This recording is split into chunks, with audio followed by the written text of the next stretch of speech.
오케이, 떴네요. 네. 자, 됐습니다. 예루살렘까지의 여정이고요. 이제 손으로 이렇게 돌리면 되네. 자, 뒤에 지도를 보시면 왜 갑자기 볼륨을 줄였어요? 잘 들려요? 네, 잘 들리시죠? 뒤에 보시면은 지금 바울 일행이 가는 여정이 밀레도라는 곳에서 로도를 떠나가지고 이렇게 여기에서 이제 두로로 오게 됩니다. 두로로 오게 되죠. 그래서 그 과정을 보면은 지금 방금 읽은 말씀입니다. 즉 배를 타고 거기에서 밀레도라는 곳에서 항해를 해서 고스라는 곳에 도착해서 로도에 갔다가 바다라로 가서 페니케로 가는 배를 타서 돌아 어디로 갔냐면 두로에 도착하게 되었어요. 두로가 이제 드디어 이제 가까운 곳으로 왔죠. 그런데 그 두로에서도 제자들을 찾아서 만나게 됩니다. 그 두로라는 곳에서 제자들을 만나가지고 7일을 보내게 되는데요. 그런데 이곳에서 제자들을 만났을 때 그 7일간 머무는 동안에 성령의 지시를 받아서 바울에게 예루살렘에 올라가지 말라고 간곡히 말하였다. 이렇게 이야기를 합니다. 이 구절을 언뜻 보면 성령이 바울이 예루살렘으로 가는 것을 만류하는 것처럼 느껴지게 쓰여 있죠. 그런데 이것은 조금 오해의 소지가 있습니다. 그들이 성령의 지시를 받았다라고 하는 것은 뭐냐면 성령이 올라가지 말라고 하는 것이 아니라 성령을 통해서 바울이 예루살렘에 가서는 환난을 겪을 것을 들었다라고 보는 것이 더 맞다라는 것이죠. 그렇지만 그러한 것을 알게 되었을 때 내추럴한 반응은 말리는 거예요. 올라가면 고생하니까 가지 마십시오. 우리도 형제 자매들한테 때로는 그렇게 하면 고생하니까 하지 마십시오. 이렇게 만류할 때가 있죠. 자, 그러나 머물 날이 다 찼을 때에 5절 말씀은 이렇게 이야기합니다. 우리는 그곳을 떠나 여행길에 올랐다. 모든 제자가 그들의 아내와 아이들과 함께 우리를 성 밖에까지 배웅하였다. 바닷가에서 우리는 무릎을 꿇고 기도를 하고 서로 작별 인사를 나누었다. 이 장면을 한번 잘 살펴보실 필요가 있습니다. 지난번 에베소에서도 장로들과 만나고 또는 그 이전에 어느 도시를 떠나고 작별 인사를 할 때마다 나타나는 특징 중에 하나는 가족들이 모이더라는 겁니다. 교회가 어떤 곳입니까? 네, 가족들이 모이는 것이죠. 그래서 모든 제자가 형제들입니다. 그들의 아내와 그리고 아이들까지 데리고 나와서 바울을 배웅하는 모습을 볼 수 있죠. 교회를 구성하는 것이 이처럼 형제들과 또 그 부인들과 그리고 그들의 자녀들을 포함해서 함께 가족으로서 아주 정겨운 모습이 가는 곳곳마다 이어지는 것을 볼 수가 있습니다. 그렇게 두로의 제자들과 7일을 보내고 그들이 그 다음으로 이동하는 곳은 바로 가이사랴입니다. 자, 사도행전 21장 7절로 11절 말씀인데 이 부분은 우리가 같이 읽어보도록 할까요? 시작. 우리는 두로에서 출항하여 항해를 끝마치고 돌레마이에 이르렀다. 거기서 우리는 신도들에게 인사하고 그들과 함께 하루를 지냈다. 이튿날 우리는 그곳을 떠나서 가이사랴에 이르렀다. 7사람 가운데 한 사람인 전도자 빌립의 집에 들어가서 그와 함께 머물게 되었다. 이 사람에게는 예언을 하는 처녀 딸 넷이 있었다. 우리가 여러 날 머물러 있는 동안에 아가보라는 예언자가 유대에서 내려와 우리에게 와서 바울의 허리띠를 가져다가 자기 손과 발을 묶고서 말하였다. 유대 사람이 예루살렘에서 이 허리띠 임자를 이와 같이 묶어서 이방 사람의 손에 넘겨줄 것이라고 성령이 말씀하십니다. 자, 이번에 두로에서 출항을 해서 그들이 도착한 곳은 가이사랴인데요. 이 가이사랴라는 도시는 예루살렘에서 가장 가까운 항구 도시입니다. 약 80km 정도 떨어져 있고요. 성경에서 여러 번 언급되는 그러한 도시인데요. 그 가이사랴에서 바울과 그 일행이 빌립과 그의 가족을 만납니다. 빌립 이야기 많이 들어보셨죠? 빌립, 그 집사들 중에 한 명이었죠. 그런데 집사로만 있었던 것이 아니라 빌립은 복음을 가지고 이디오피아 황관을 세례 주었고, 그리고 또 사마리아로 가고, 그리고 마지막엔 가이사랴에까지 와서 복음을 전했던 사람이에요. 그래서 이 가이사랴라는 도시는 사도행전 우리가 지나왔던 과정 속에 여러 번 등장했던 도시이기도 합니다. 그 구절을 한번 내가 왜 이걸 돌리고 있지? 이렇게 하면 되는데. 네. 습관이 이렇게 무서운 거예요. 잠깐만요. 네. 가이사랴에서 그 바울과의 인연을 보면 사도행전 9장 30절에 보면 우선 이 사울, 당시에 사울이었죠. 사울이 처음 세례를 받고 제자가 되었을 때 그는 어느 도시에 있었냐면 다마스커스에 있었죠. 그렇죠? 여러분 기억을 더듬어 보시면 그 다메섹이라고 하는 다마스커스였습니다. 그런데 그 다마스커스에서 사람들이 사울을 죽이려고 했어요. 그래서 신도들이 9장 30절에 나오는 구절은 이겁니다.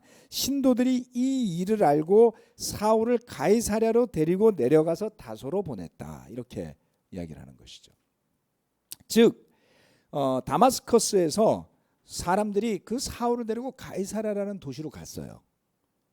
그리고 나서 사울은 다소라는 도시로 옮겨가게 됩니다. 오랫동안 그곳에 머물러 있었죠. 나중에 바나바가 가서 안디옥으로 그를 데리고 오기 전까지 그는 그곳에 오래 머물러 있는데 그 중간에 들렀던 도시가 가이사랴였어요.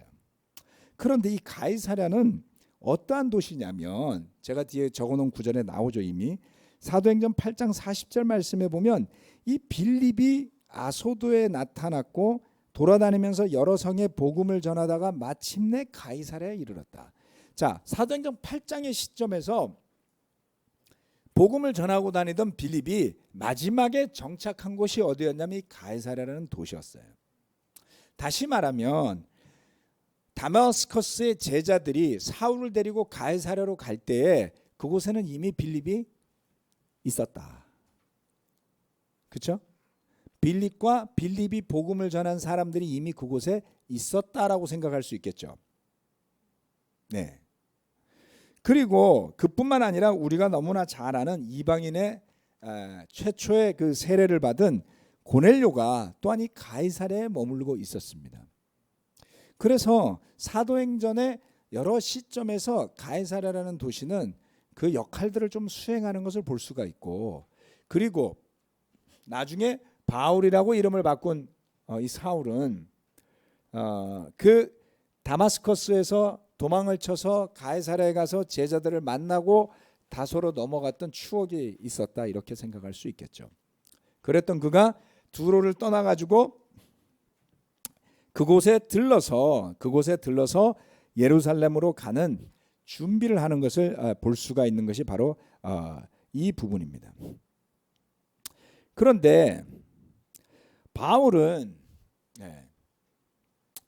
그때 그를 만류하는 제자들을 보면서 바울이 사도행전 21장 13절 14절 말씀에 이렇게 이야기를 하는 것을 볼 수가 있습니다. 왜들 이렇게 울면서 내 마음을 아프게 하십니까? 나는 주 예수의 이름을 위해서 예루살렘에서 결박을 당할 것뿐만 아니라 죽을 것까지도 각오하고 있습니다. 바울이 우리의 만류를 받아들이지 않으므로 우리는 주님의 뜻이 이루어지기를 빕니다 하고는 더 말하지 않았다. 자, 이제 그 PPT를 꺼주실래요? 네, 화면 끄면 됐죠. 이 부분에서 여러분 이제 보실 것들은 다 보셨으니까 한번 좀 생각해 봤으면 하는 것들이 몇 가지가 있습니다. 바울이 예루살렘을 가기 전에 이곳 가이사랴에서 마지막 교제를 나누는데요. 그 빌립의 가족 이야기는 뭔가를 전해주는 느낌이 있습니다. 21장 말씀에 나오는 이 빌립의 가족의 이야기죠. 우선은 그 빌립이 이디오피아 고관에게 복음을 전하고 뭐 아소도로 갔다가 그리고 마지막에 가이사랴로 올 때에는 결혼을 했었을까요? 아니면 싱글이었을까요? 여러분 어느 쪽이 더 가깝다고 보세요? 싱글이었을 것 같죠. 제가 봐도 싱글이었을 것 같아요. 그런데 바울이 그 가이사랴에 들렀을 때쯤에는 그에게 장성한 딸 넷이 있었어요. 시간이 좀 흘렀죠. 그래서 빌립이 그곳에서 결혼을 하고 마지막으로 정착을 했던 것으로 보입니다. 그런데 이 빌립의 온 가족이 주님을 섬기는 모습을 볼 수 있죠. 그의 딸 넷이 예언을 하는 사람들로 되어 있었습니다. 조금 전에 봤던 두로라는 도시에서도 가족이 등장하죠. 그리고 이곳 가이사랴에서도 가족이 등장합니다. 네. 교회의 모습을 살펴볼 때 그러한 그 가족의 중요성이라는 것이 있다는 것을 분명히 볼 수가 있습니다. 그런데 이곳에서도 아가보라는 사람을 통해서 그 바울의 운명을 예고하듯이 성령의 목소리를 전하거든요. 네.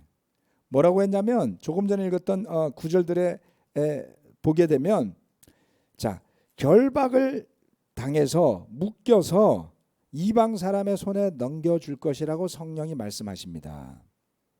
예. 바울의 표현에 의하면 그들이 울면서 간곡히 말렸다 그랬어요.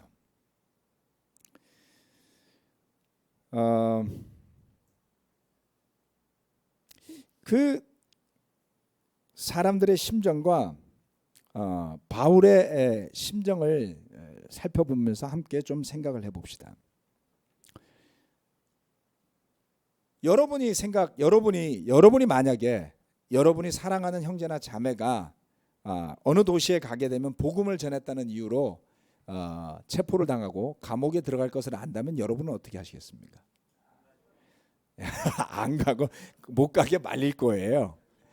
가지 마세요. 거기 가면 큰일 납니다. 이렇게 안 가셔도 돼. 예. 저라도 아마 안 갔을 것 같아요. 가지 마라. 이걸 우리는 뭐라고 표현하면 인지상정이라고 표현합니다. 그렇죠? 당연한 반응이라고 저는 생각합니다. 성령의 목소리를 통해서 예언자였던 이 아가보라는 사람은 바울이 묶여서 로마인들, 이방인의 손에 넘어갈 것을 알고 있었습니다. 다만 성령의 목소리는 못 가게 막는 것은 아니었던 것 같다라고 볼 수 있다고 거듭 말씀을 드리고 있죠. 그래서 그러한 그 바울이 예루살렘을 향해 가는 것을 만류하지만 바울의 결심이 아주 굳건했습니다. 네. 그렇지만 바울은 뭐라고 표현했냐면 마음이 아팠다 그랬어요. 마음이 아팠다 그랬어요. 자, 바울은 자신이 가야 할 길을 이미 알고 있었죠. 제가 지난 시간에 벌써 3주 전이니까 까마득 하시겠지만 몇 주 전에 제가 바울이 이 에베소 장로들을 만나러 가기 전에 어느 시점에서 본인이 가야 할 곳에서 기다리는 것은 투옥과 그 시련이만이 기다리고 있다라는 것을 에베소 장로들에게 이야기하잖아요. 그렇죠? 그래서 바울은 이미 그것을 어디선가 전해 듣고 알았다라는 거예요. 네. 그런데 어디서 전해 들었을까라고 제가 고민을 해봤는데 그것이 그 바울이 그 도시가 어디였죠? 이러면 안 되는데. 그 트로이의 목마 나왔던 드로아에서 바울이 걸어서 간 적이 있었어요. 한 이틀을. 그렇죠? 20장 초반에 보면은 바울이 걸어서 이틀을 간 적이 있었는데 제 추측입니다. 이거는 정설이 아니고 제 추측이니까 어디도 적어놓은 게 없으니까 그냥 참고로만 하시면 됩니다. 제 추측에는 바울이 그 에베소에서 에베소로 가기 전에 드로아라는 곳에 있다가 혼자 걸어서 아소였군요. 아소에까지 걸어갔는데 그 이틀이 그가 기도하면서 가지 않았을까 싶었어요. 무슨 이야기냐면 성령이 전해주는 목소리를 드로아에서 들었을 가능성이 상당히 높다고 저는 생각합니다. 전혀 언급되지 않다가 그리고 걸어서 아소까지 가서 배를 타고 나중에 그 밀레도라는 곳에 도착했을 때 그곳에서 장로들을 만났을 때 처음 이야기를 하거든요. 이 시점에서 바울은 이미 자신이 겪게 될 어려움에 대한 믿음의 준비가 되어 있었을 것이다 라고 말씀드린 적이 있었습니다. 그런데 두로와 가이사랴에 와서 두 번에 걸쳐서 형제 자매들이 그를 만류했어요. 그렇죠? 이 과정을 어떻게 봐야 될까요? 왜들 이렇게 울면서 내 마음을 아프게 하십니까? 바울이 그 이야기 들을 때 마음이 많이 흔들렸던 거예요. 마음이 아팠다 그랬어요. 자기도 어려운 길을 가는 걸 알고 있었던 거죠. 그런데다 형제자매들이 막 울면서 만류하는데 야, 내가 이런 형제자매들을 두고 꼭 예루살렘을 가야 할까? 이렇게 생각할 수 있지 않을까요? 우리는 대체로 그 시점에서 대부분 타협해요. 아, 이거 성령이 가지 말라는 것 같아. 내가 미쳤지. 예루살렘 가서 왜 괜히 감옥을 가? 안디옥으로 그냥 갈래 라고 말하고, 아마 우리였다면 이 가이사랴쯤에 와서 결심을 굳히고 돌아갔을 가능성이 아주 높습니다. 웃기는 여담인데요. 제가 고3 때 시험 끝나고 교회 다녔던 친구들하고 금식기도원을 들어갔어요. 1월 1일 날. 종교적인 열심이 옛날부터 있었습니다. 그래서 3명이서 같이 가갖고 응답을 받을 때까지 우리 금식을 하고 오자. 뭐 이러고서 한 3일을 작정하고 갔거든요. 가서 금식하고 그 1월 1일 날 기도를 하는데 배가 얼마나 고파요. 예? 한 하루 반 정도 기도를 했는데 하루를 지났어요. 일단 하루를 지났는데 그 다음 날 그 친구 중에 하나 방언을 했거든요. 예. 그래서 막 기도를 하는데 그 친구가 그러는 거야. 이노야, 너는 붙었대. 이러는 거예요. 그래? 나머지 둘은 응답을 못 받았어요. 근데 다들 배가 너무 고프잖아요. 그러니까 원칙적으로 따지자면 끝까지 금식해야 되잖아요. 그렇죠? 근데 내가 야, 하나님이 이미 응답을 주신 것 같아. 우리 내려가자. 그랬더니 둘 다 그렇지? 그러면서 원래 약속했던 거에 절반도 안 채우고 그냥 그날 밤에 신나게 그냥 내려왔어요. 아무튼 다 붙었습니다만은 그럼 웃지 못할 일이 있었죠. 그러니까 우리가 사실 대단한 사람인 것 같지만 옆에서 누가 막 이렇게 재촉하면 그런 것 같지? 이러면서 쉽게 그만둔다라는 거죠. 바울은 뭐라 그랬냐면 이렇게 이야기했어요. 나는 주 예수의 이름을 위해서 예루살렘에서 결박을 당할 것뿐만 아니라 죽을 것까지도 각오하고 있습니다. 바울의 마음 안에 결심이 섰던 거예요. 여러분, 우리는 때때로 무엇이 최선인지를 알기 어려울 때가 많습니다. 분명히 뭔가는 보여요. 이럴 것 같아. 그런데 그렇게 하는 것이 하나님의 뜻일지 아니면 그렇게 하지 않는 것이 하나님의 뜻일지 알기 어려울 때가 많지 않습니까? 그러나 이 부분에 있어서 바울과 가이사랴의 제자들은 아주 아름다운 모범을 보여준다라고 저는 믿습니다. 왜냐하면 우리가 때때로 주님을 위해서 함께 일하지만 내 생각이 너무 강할 때가 많습니다. 내 생각 같아서는 이게 최선인 것 같아. 우리가 그런 것 때문에 때로는 다투고 때로는 상대에게 뭔가를 강요하듯이 말하고 했던 적들이 아마도 있었을 겁니다. 저는 많이 있었습니다. 그들 모두 자신의 견해는 있었어요. 그렇지만 마지막에 간곡히 부탁하고 이야기했지만 바울이 분명한 뜻을 세우고 있는 것을 보았을 때 우리는 이라고 누가가 기록을 해요. 우리는 사도행전 21장 14절에서 누가는 우리는 주님의 뜻이 이루어지기를 빕니다 하고는 더 말하지 않았다. 우리가 아무리 선하고 좋은 일이라도요, 어느 한 사람의 견해가 다 맞을 수는 없습니다. 때로는 너무나 좋아 보여서 하게 되지만 결과가 좋지 않을 때가 있어요. 또는 매우 어려운 믿음의 결정이고 희생이 뒤따르는 선택이었지만 마지막에 결과는 아름다운 열매를 맺는 경우도 있습니다. 지금까지 수십 년 동안 경험해 본 것을 바탕으로 생각해 보면 그것이 무엇이 되었건 간에 결정적인 순간에 하나님의 뜻을 분명하게 다할 수 있는 때는 많지 않았습니다. 그럴 때는 어떻게 해야지 될까요? 이 가이사랴에 모여 있었던 제자들과 바울처럼 주님의 뜻에 우리의 마음이 가 있어야 된다. 거기에 있던 제자들이 바울에게 너는 진짜 우리 말을 무시한다라고 얼굴 붉히면서 싸우지 않거든요. 바울을 오만하다고 하지도 않았어요. 너는 어떻게 그렇게 우리를 무시하고 네 마음대로만 할 수 있어? 라고 말하지도 않았어요. 바울도 또한 마찬가지입니다. 하나님 뜻이 여기 있다는데 너희들은 왜 이렇게 세상적으로만 생각하니? 라고 말하지 않았어요. 주님의 뜻임을 각오가 되어 있음을 분명하게 이야기를 했고, 그리고 마지막에 주님의 뜻이 이루어지기를 바라는 마음으로 그것을 마무리 짓습니다.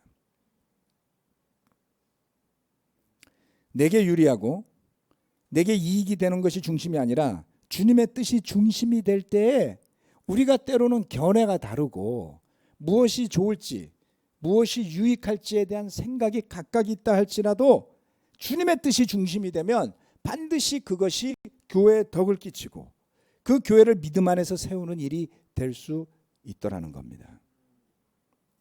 바울은 이렇게 예루살렘에 도착하기 전에 두 곳의 도시를 거쳐서 교제를 하면서 지나가게 되는데요. 저는 이러한 과정을 점점 더 자신에게 다가오는 그런 운명에 대한 결심을 다지는 계기가 아니었을까라고 생각합니다. 함께하는 누가가 그의 여정을 자세하게 설명하면서 들러서 교제하고 기도하고 또 들러서 교제하고 기도하고 심지어는 그 아가보라는 그 예루살렘과 유대의 기근을 예언했던 평판 있는 예언자였겠죠. 그러한 사람의 예언까지 들어가면서 그는 하나씩 준비를 하는 것 같더라는 것이죠. 예루살렘을 향한 여정입니다. 그것이 마치 이 장면이 저에게 있어서는 마지막 유월절을 향해서 예루살렘으로 올라가셨던 그 예수님과 그 길을 두려워하면서 따라갔던 제자들의 모습이 오버랩이 되더라는 것이죠. 누구든지 주님의 뜻을 따라 사는 길을 선택하고 그 길을 달려가되 그러한 달리기를 마무리 짓는 것은 결코 쉬운 일이 아닙니다. 그래서 우리 모두에게는 그처럼 준비하는 시간, 준비하는 기간 또는 그것을 달려갈 수 있을 만한 믿음의 격려도 필요한 게 아니겠습니까? 네. 우리가 주님 안에서 서로를 더 세우고 힘을 더 북돋우어서 살아가면서 사는 동안에 주님의 뜻이 우리의 삶에 이루어지기를, 또한 그 주님의 뜻이 우리 이웃에게도 펼쳐지기를 마음을 모아서 함께 격려하고 함께 덕을 세우는 그러한 공동체, 그러한 우리 가족들, 바이블톡 교회가 될 수 있기를 바라는 마음이 많이 들었습니다. 사도행전 말씀은 굉장히 템포가 있는 성경이에요. 제가 사실 우리 교회에서 성경을 공부하기 전까지 신약 성경 가운데 제일 재미없는 책이 사도행전이었어요. 어디를 갔고 뭐를 했고 어디로 갔고 저기로 갔고 아는 도시 하나도 없는데 웬 도시 이름이 그렇게 많이 나오고 사람 이름이 많이 나오는지 영 재미가 없었어요. 그런데 예수님의 제자가 되기로 결심했을 때, 복음을 가지고 다른 사람들을 예수님의 제자로 삼아서 교회를 세우기로 결심했을 때 사도행전만큼 익사이팅한 책은 없었습니다. 그것이 저에게 일어난 첫 번째 변화 중에 하나였어요. 와우, 교회는 이렇게 세우는 거구나, 복음은 이렇게 전하는 거구나. 그렇지만 더 나아가서 이번 강해 설교를 제가 준비하고 저도 공부를 하잖아요. 준비하면서 저도 배우거든요. 그런데 제 마음속에 분명한 확신이 하나 온 게 있었습니다. 만약에 누가가 이 사도행전을 기록하지 않았더라면 서신서 말씀을 우리는 왜곡되게 편향되어서 읽을 수밖에 없었겠구나라는 생각을 했습니다. 여러분, 이것은 굉장히 중요한 이야기예요. 왜냐하면 너무나 많은 사람들이, 많은 기독교인들이 사도행전에 대한 뚜렷한 이해 없이 서신서 말씀만 듣고 배워요. 그리고 그것을 바울 신학이라고 표현을 하죠. 그런데 바울 신학은 서신서의 토대 위에 세워진 것이 아니라 그 서신서가 바로 이 사도행전의 여정 위에서 나온 것들이에요. 뭐가 우선이에요? 사도행전이 우선이에요.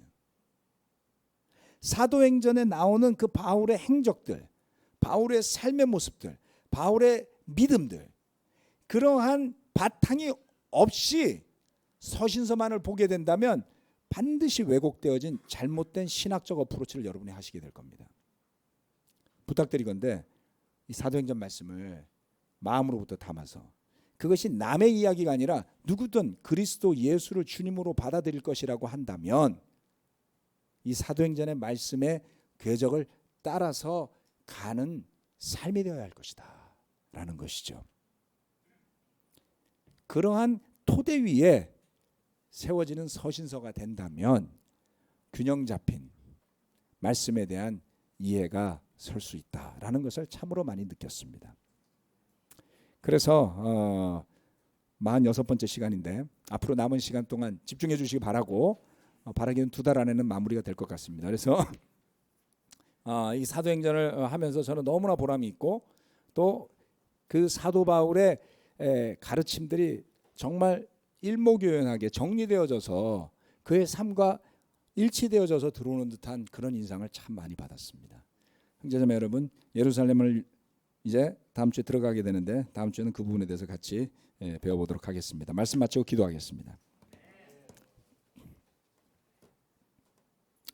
전능하신 하나님 아버지,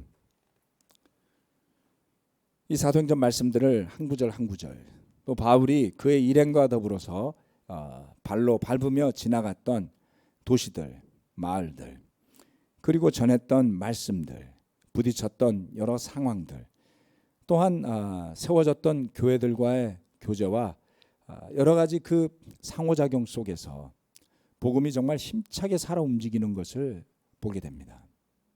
또한 그 서신서에 울려 퍼지는 성령님의 감동을 통한 사도 바울의 권면의 메시지들이 어느 곳에서 어떤 과정을 통해서 어떠한 헌신과 희생을 통해, 또한 어떠한 영적 통찰력과 깨달음을 통해 기록되게 되었는지를 조금이나마 더 이해하게 됩니다.